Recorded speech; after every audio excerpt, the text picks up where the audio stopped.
My name is Mikalah, Executive Director of the Senate Western Caucus. And I'd just first like to start off by saying thanks for being here. Thanks to the foundation and our sponsors for hosting such a great weekend. Today's panel will focus on, or will explore the rapid rise in AI and how it's reshaping the energy demand. I think one of the common discussions that we've had this weekend is how the demand for electricity driven by AI and the question of how we will meet it. The West, in particular, with its energy resources, its land, and its infrastructure, I think is uniquely positioned to be able to help us answer how we will get there. So I'd like to introduce our panelists. We have Brian Kelly with BK Strategies, representing Salt River Project today. Salt River Project is one of the largest public utilities in the country and a front row seat to what AI demand growth actually means for what the grid, means for the Western grid. We also have Ashley Higgins, who's with ClearPath. ClearPath is a conservative clean energy organization focused on making sure America can actually build the infrastructure necessary to meet the moment. Ashley is also a former Western Caucus staffer, so she knows the room very well. We don't have time, so we're just going to jump right into questions. And this first one is for you, Brian, but Ashley, feel free to jump in on the back end. As AI deployment accelerates, we're seeing electricity demand arrive in much larger increments than the grid has historically been able to handle. How is AI transforming the demand picture? And what does that mean for how utilities like SRP think about generation, transmission, reliability, and the need to expand or modernize the grid? Wow, what an easy question. I want to give some context too, because I think context matters in this conversation. The United States, as of 2025, produced 4.43 terawatts of electricity. If you talk to Sam Altman, who is head of OpenAI, he says that we need 10x new power to achieve AI success. 10x. So I have a fifth grade Mississippi education, so I'm going to have to read my number because I was not good at math. So that's 4,000 gigawatts as a base. 10 times makes that 40,000 gigawatts of new power. 1 gigawatt is 250,000 households for 1 gigawatt. So that's a lot of new power and new generation. So let's say that the 10x is not true. Let's say it's 5x. Let's say 5x is not true. Say it's 2.5 times. Even at 2.5 times, you're at 10,000 gigawatts of new power. And you're building on a system that was built in the 30s and the 40s and the 50s. So energy has never contracted in the history of man. It has only expanded. There is no such thing as energy transition. You never transition away from any fuel, with the exception of one. Whale oil. Whale oil, thank you from the audience. That is literally the only thing that we burned that we don't burn anymore. But everywhere in the world, we are expanding. So specifically to the question, the difficulty is, how do you manage an expanding grid at trillions of dollars to then create an additive process?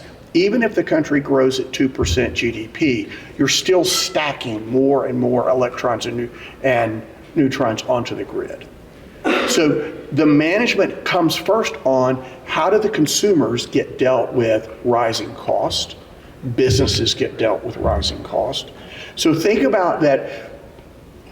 If you were to go and ask somebody in the White House or OpenAI or XAI, how do you define a win? They really can't. Because where do you stop?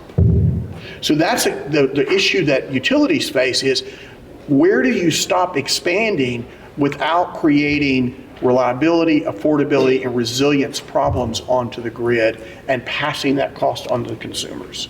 The president has been very vocal multiple times about affordability, affordability, affordability. And energy costs will continue to go up if we don't manage it correctly. So that's just something fun to think about. Love it. Anything to add? Sure. Thanks, Mikalah. It is a really big challenge. I think Brian laid it out really well. But I think from ClearPath's perspective, there are a lot of challenges, and I think we all kind of know what those are, but it also provides a really great opportunity for the United States to lead and to lean into this playbook that we have historically been really good at in terms of innovating, looking at innovating here with new technologies to help with whether that's grid enhancing technologies or new nuclear technologies, next generation geothermal, natural gas, and finding those reliable baseload sources of power that then we can have private industry help build here and build quickly and be able to sell those technologies globally and really create that supply chain here in the United States that then we can continue to be the leaders of and really create our own playbook that the rest of the world can follow. I think it also is really challenging because we'd like to create a policy framework to help people build here globally or to build here quickly. And I know permitting reform is a really big issue and something I think probably every single person in this room has worked on, continues to work on, but really trying to solve some of those problems is, yes, a challenge, but also a really exciting opportunity. So I want to continue on the conversation for demand. There's been some discussion on water use in data centers, particularly in Western states where that's already a sensitive issue. So as and yesterday we heard it from Meta, I know by 2030 they're trying to restore more water than they consume. We've got a project in Wyoming that aims to use closed loop or waterless and low water cooling systems to address this water scarcity issue. And I'm going to direct this question at you, Brian. Can you speak to how water and energy development connect? And then from the utility perspective, what's real and what's misunderstood in some of these conversations? I'll pull a thread that Ashley raised, but I think it's important that whether you're an electron or a molecule or a water molecule, the new NVIDIA chip, the Rubin that's coming out, that one chip takes 1 megawatt of power. And think about one chip at a megawatt of power that needs massive amount of cooling. The issue is not, it's exponential, right? It's inertia that's growing. So it's the management of all the resources that need to be brought to bear to how do you define a win in this scenario. And so if you're, again, utilities, whether you're like SRP who has power and water, to manage in resources where you have multiple competing resources, whether it's the local communities or industry or others. But Ashley touched on something, and that's permit reform. You really can't build anything in the United States in under a decade. And to be honest, the only way you solve permit reform is to go to permit by rule, which means that every project, regardless of what that project is deemed approved. But you still must follow clean air, clean water, and you then get audited by the agencies. And you can create a permit by rule system. About 16 states have permit by rule. You cannot build anything if you don't go to that, and that includes litigation reform. So those two things will drive a massive amount of change. So for utilities, or if you're data centers, or if you're even just water resources, you have to have permitting. Permit by rule and litigation reform, those two things hopefully will start to see the light of day soon, because that's the only thing that's going to drive this. And only just, I would say actually to nuclear. Nuclear is a decade away. So how do you win in the next 3 years? That's the administration's question. In the next 3 years, what is a win? So recognizing for all of our policymakers out in the audience that permitting reform is going to be what gets us there. We've been discussing the demand for growth, the grid planning challenge. This weekend we've seen some of the economic growth opportunities, but all of this takes on a different urgency when you put it in context of where we are globally. AI is creating this enormous demand, potentially 100 gigawatts in the US by 2030. China is facing its own AI sector constraints. Ashley, as these two countries race to build the infrastructure behind AI, how should policymakers think about the role of energy systems, advanced technologies, and supply chains, and ensuring the United States not only maintains its lead, but can scale that infrastructure quickly and export those innovations globally?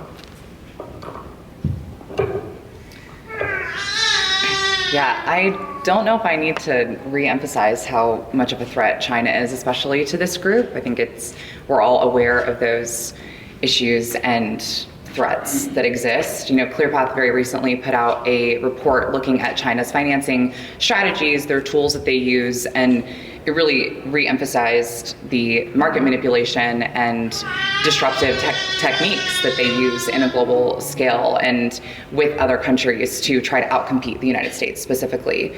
And again, kind of re-emphasizing what I said earlier, the United States has always led when we innovate, build, scale here, and then sell globally. I mean, if you take like the shale revolution playbook, fracking technology happened because DOE invested research and development dollars into those technologies and then worked with private sector to have public-private partnerships to scale that technology. And now the United States is the leader in both producing and exporting natural gas. And that's huge. I mean, that's the playbook that we can and should be applying to every other technology. And I think Brian said it really well too. We're not trying to get rid of any technologies. We should be using all of them and figuring out the best way to use them, especially in the United States, because that only helps re-emphasize the United States leadership, but also tangentially helping reduce global emissions and maintaining American energy security, which is huge. And you both touched on this a little bit, but I want to dive a little bit deeper into the nuclear conversation. So Ashley, ClearPath has been a leader on nuclear energy as part of this AI solution. Wyoming has TerraPower and Camera project moving forward. Is nuclear the realistic baseload answer for powering the hyper AI scale, or the hyperscale AI? Or is the timeline just too slow to keep up with this fast demand? I think it's one of the answers. And yes, it is going to take some time. But again, if we can help create policy frameworks to help things scale more quickly, to build faster, and to utilize AI to help with the permitting and licensing issues, I think that can go a long way in advancing these technologies a lot more quickly. But it isn't just nuclear. And like TerraPower is doing a really, really neat new nuclear technology project in Kemmer. And I think that's a really good example of what the future could hold, so long as we continue to invest in these types of opportunities and find ways for public-private partnerships. But it's also different companies like Fervo Energy is doing a lot of really cool stuff in Utah with next generation geothermal technology. And even yesterday we saw Freeport, thank you. We saw Freeport doing some really innovative stuff just on their own. And I think a lot of these companies are trying to find different ways to innovate. And if we can help support that as policymakers, then I think that will go a really long way in both helping us set up our supply chains in the United States and making sure that we have this long-term supply chain of new and existing energy technologies that will need to not only meet AI demand, but also when we're looking at reshoring manufacturing, that's also going to take a lot of energy. And so thinking through those other needs as well. Absolutely, thank you. I do want to be mindful of our time, but I want to see if anyone in the audience may have any questions for our panelists today. Emmy? Yeah. Brian, you said that 1 gigawatt of power is 250,000 pounds, right? And yesterday when we went to Meta's data center, they said that they're going to scale up to be 1 gigawatt of power. So if we don't scale up our grid, if we can't meet the energy demand in the future, the way I'm thinking about it is if there's a finite amount of energy, is there a world in which these homes are not only going, is Meta going to beat out the average American to be able to pay the basic power supply? Okay, you just lobbed the grenade in the room. That's the political question. So Ashley made a very, very astute point a few minutes ago.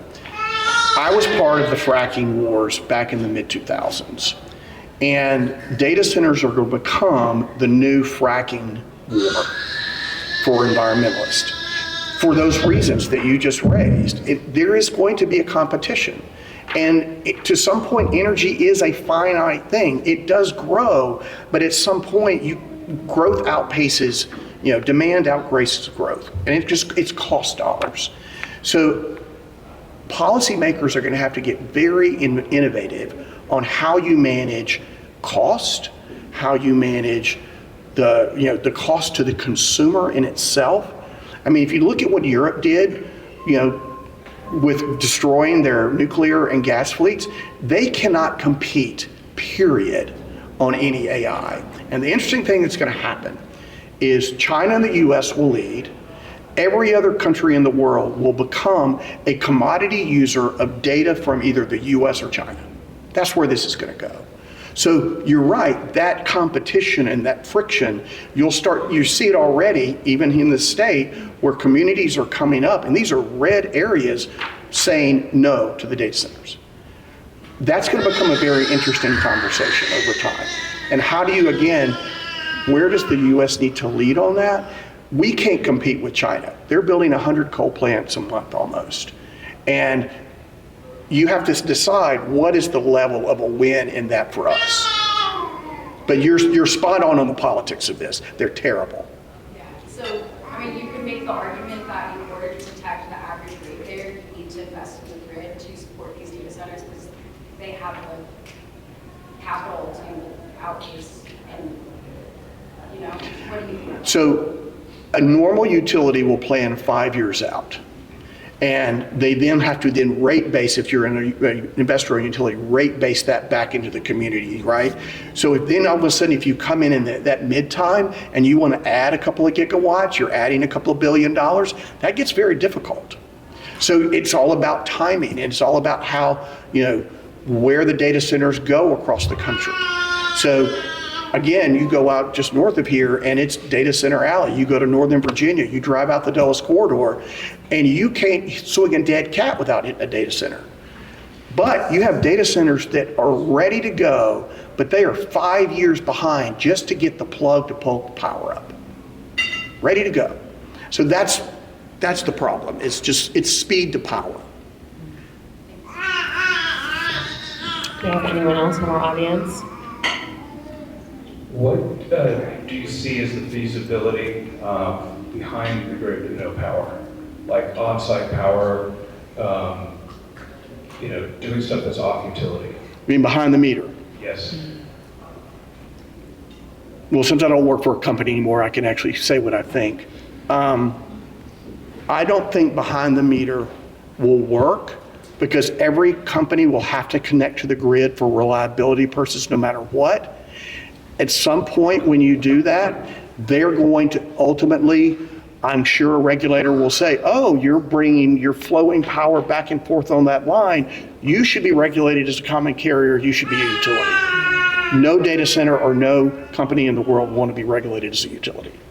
So that's why I'm skeptical of the behind the meter idea, because they don't want to be regulated that way. But I could be wrong. There's somebody in the back. Yeah, I was going to say, I think we had. Oh, perfect. Yeah, right here in the front. Oh. So, just a quick question. So in Arizona right now, there's a focus on geothermal. The legislature is looking at it. The governor's office is looking at it. How viable is that in the West as for augmentation of power?